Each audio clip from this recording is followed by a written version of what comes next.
And I would get on that motorcycle and I'd pull up and I'd get off and I would be quiet at first and I wouldn't even kind of look at him. I'd make sure I get off the bike easy. I didn't want any of the suit to burn on the pipes because it was hot.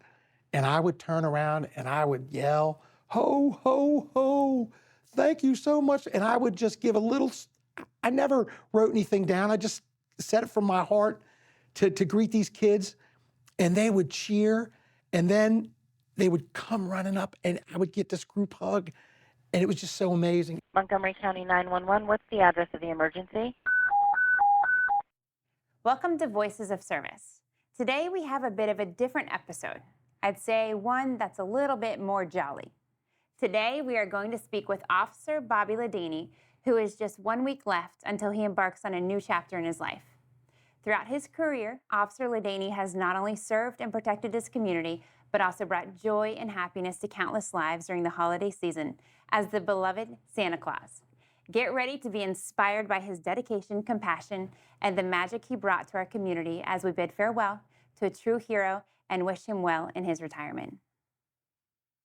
Thank you for being here today. Thanks for having me. I appreciate it. So how does it feel? You know, it was a little nerve-wracking up until about a month ago, and then I came to grips with the help of my wife and my family, and it's time. It's my time to go. Yeah. How many years have you been on the department? 33 and a half. Wow. Yeah, it's been a long time. You've seen a lot of change? I have.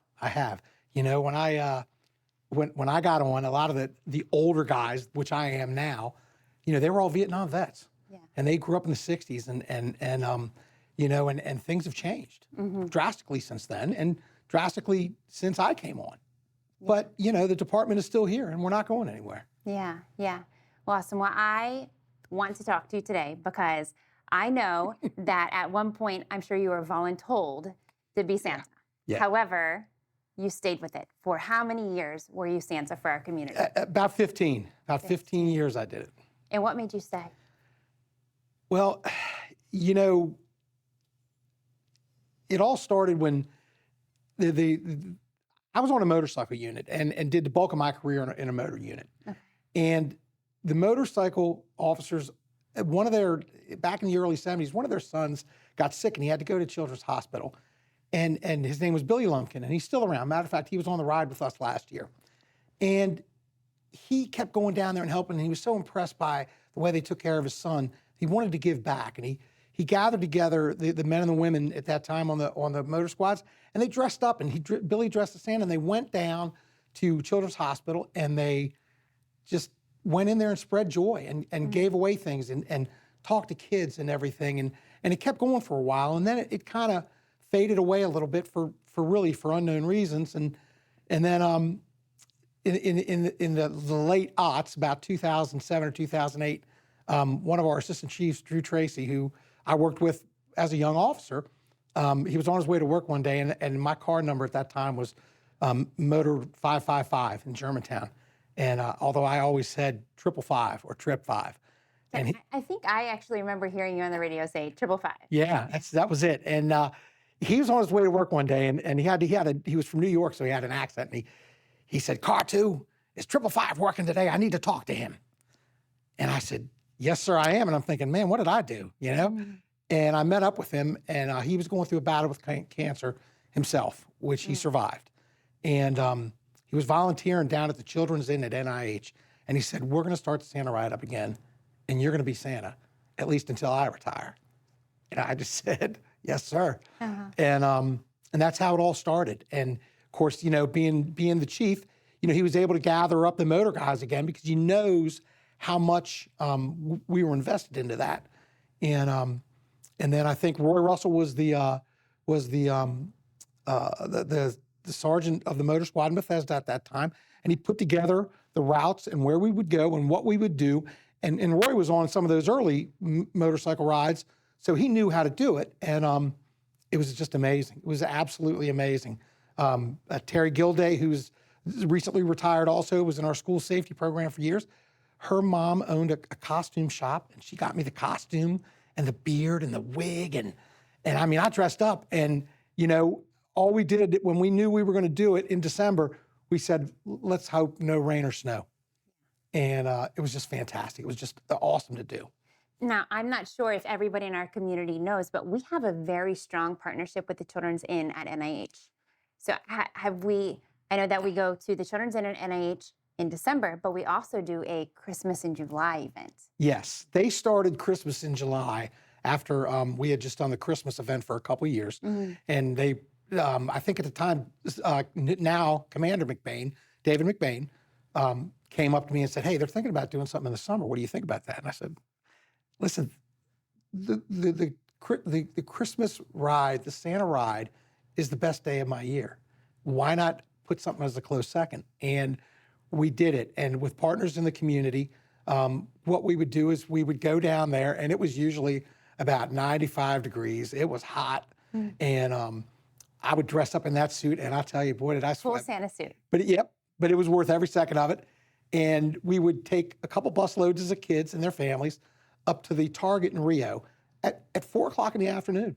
We would escort them. We would shut down 270 and just, a rolling closure, get them up there, and we would shop with them. Each child would get a gift certificate along with any of their siblings, and the officers would take them around the store and shop with them. Now, some of the kids wanted to save it.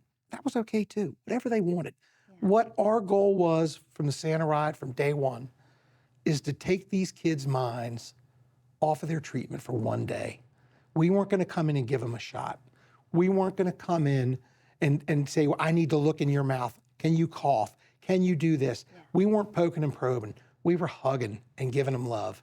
And it was just fantastic. And the Christmas in July Christmas in July added to that. And it was really neat because afterwards we would all go to eat together, and we would go to a pizza place, and the families were there, and they would say, do you want some pizza? You want some pizza? And I said, I can't eat any pizza because if I do, I got to lift this beard up. And there's some of these kids that they believe, 100% believe that I'm Santa Claus, and I'm not going to be the one to spoil that for them. Yeah, absolutely. Yeah.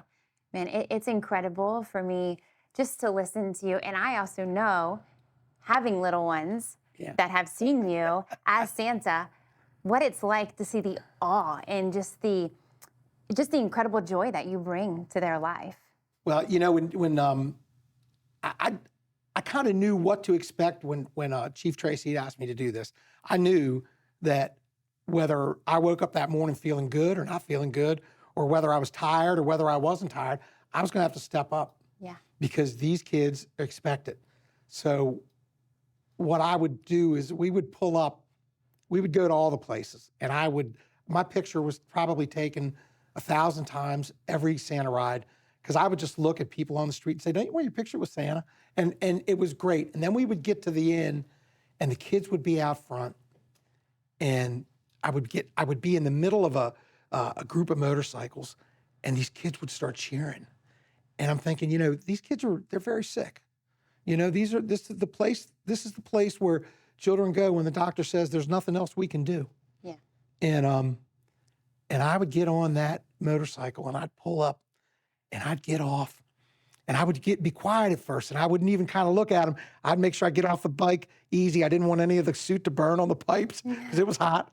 And I would turn around and I would yell, ho, ho, ho, thank you so much. And I would just give a little, I never wrote anything down. I just said it from my heart to greet these kids, and they would cheer, and then they would come running up, and I would get this group hug, and it was just so amazing. After doing that for all those years, I know that I made a lot of kids smile up there, and so did my coworkers that were with me. But I got so much more out of it, and we would go in there, and it was such a great time because it evolved. It evolved as we went along in time, and it got bigger and it got better, and it was so awesome. That's what I was going to say. So, I understand in the beginning I said, this is a spot that you were voluntold to do, but it seems like your heart has totally grown, and just you've taken on this, and you've made it have a life of its own, and it seems to have changed you in so many ways. I grew up in the area. I grew up down in Rockville. My parents moved there. I was 2 years old in 1963, and we were there. My father was working for Motorola at the time, and he was a Korean War veteran. He was a combat medic in Korea. He worked his way up, and he kept getting promotions. He was a good man. And he was getting promoted again. It was probably in 66 or 67. And he went to my mother and said, you know, you moved twice for me. And she said, I love this place. I want to stay here. And I look at that, and, you know, in my belief in Christ as my Lord and Savior is that God left us here for some reason. I don't know why. And then it may not even have happened yet, but I think this is part of it. And I grew up down there, and my mother and my father served others. If a neighbor needed help, they were there to serve. Now, you know, as a young man, I was kind of a pistol. I mean, I played a lot of ball and I did a lot of things, and you know, but my mother kept planting seeds. She never gave up. And you know, when stuff like this started coming up, and she realized that those seeds that she had planted had taken root, then it blew her away. And my father would just smile. And so as we started doing this Santa ride, I knew we needed to serve others, because that's what my parents would do. What could I do on this job to make my parents proud of me, or make my neighbors say, that's my neighbor, he's doing a good job. And so we started doing that. And then one thing I noticed was that when the little boys would come up to me, man, they wanted to see Santa Claus. Santa Claus rode in here on a motorcycle. He is the man. Oh, man. We would let the bikes cool down. We would let the kids sit on them and take pictures. But the little girls seem to be scared sometimes, because I'm a loud guy. And there, you really have to be loud. And then, of course, you know, we would go through the inn and do stuff with them, and you would notice them shying away. So I probably about 3 or 4 years into it, I made a mention to, I believe it was Commander McBain again, and said, hey, do you think my wife would probably be a good job as Mrs. Claus? And he said, man, let's go for it. And so she became Mrs. Claus, and she would bring a bag of little candy canes. And when a little girl, my wife, she's really observant. She would see some of those little girls being scared of me, or just by the noise, Right. and she would approach them. And sometimes when we would go to the inn, and while my wife and I, she would sit next to me in rocking chairs, the little boys would come sit in my lap. Little girls, they wanted to go to her. And I said, this opened up a whole new avenue to really reach some of these kids, because we don't want to leave anybody behind. You know, we don't want to leave anybody behind. And then as it became bigger and bigger, some of the guys and women that rode with us, what they would do is the inns would set up different stations for their kids, because the inn would provide gifts for everybody. And they would allow the children to go into the store to get gifts for their parents, right? But they would be escorted by a police officer, and they would pick the gift, they would wrap the gift, and then they would do crafts and make cards. And then I don't know when it happened, or years ago, one of the officers said to one of the kids, why don't you draw something on my face? So then it was amazing, because you see these officers, they would be drawing Rudolph or a holly leaf or a Christmas tree on their face, and they would be drawing it on the kid's face. And it was so amazingly enriching just to watch that relationship. And relationships were formed. Yeah. They were formed. And it was just really an amazing thing to do. The passion, I can just feel it. You just light up the room. It's awesome. It truly and honestly was. I really thank this county for allowing me to serve them for 33 and a half years. But I'll tell you, the best day every year was a Santa ride. It was just, and that's very selfish of me, because I felt so good. And in the middle of all that, sometimes one of the people from the inn or Commander McBain or Sergeant Harmon or Sergeant Russell, they'd come up and they'd say, hey, do you think you can take a few minutes to go up to Building 10? Because there's some kids up there that are in seclusion and they can't come out because they've just undergone treatment. And they would really love to have a visit from Santa. They've been waiting. But they went through a bone marrow transplant last week, and they really can't have anybody in. Yeah. And I would have to go through a series of stuff to make sure, because the last thing I want to do is go in and try to bring a kid joy and make them sicker. And those were amazing things. And also, the inn would call and say, to my wife and I, do you think you guys can come down Christmas Day for a couple hours? And, just come down. And we just did that because it was the right thing to do. If not us, then who? And if not now, then when? That's the question. I love that statement. So I think I already know the answer to this question, but what is going to be something that you're going to miss, or what's going to be the one thing that you're going to miss most once you retire?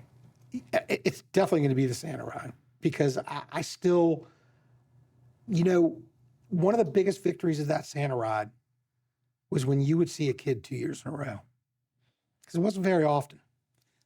Or you would get invited to go to, I went to it was a dinner at Bethesda Country Club where one of the young men had been cured of his situation because of the research they did on him.